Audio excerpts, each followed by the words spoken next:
Magandang gabi sa inyong lahat. Bago tayo matulog ngayong gabi, hayaan ninyong ilapit natin ang ating sarili sa Diyos.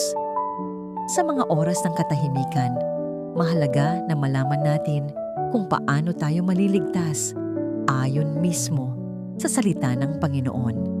Kung ikaw ay naghahanap ng kapayapaan, ng bagong simula, at ng katiyakang makakasama mo ang Diyos magpakailanman, para sa iyo ang gabing ito, ang katotohanan ng ating kalagayan. Sabi sa Roma 3:23, sapagkat ang lahat ay nagkasala at walang sino mang nakaabot sa kaluwalhatian ng Diyos. Walang sino man sa atin ang perpekto. Tayong lahat ay nagkamali at nahiwalay sa Diyos dahil sa kasalanan. At dahil dito, ang kabayaran ng kasalanan ay kamatayan. Roma 6:23. Sapagkat ang kabayaran ng kasalanan ay kamatayan, ngunit ang kaloob ng Diyos ay buhay na walang hanggan sa pamamagitan ni Kristo Jesus na ating Panginoon. Ang dakilang pag-ibig ng Diyos, ngunit salamat sa Diyos sapagkat hindi niya tayo iniwan.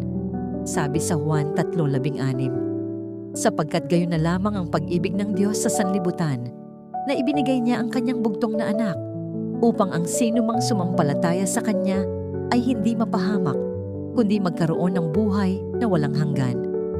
Kaibigan, mahal ka ng Diyos. At dahil mahal ka niya, ibinigay niya si Jesus para bayaran ang utang ng ating kasalanan.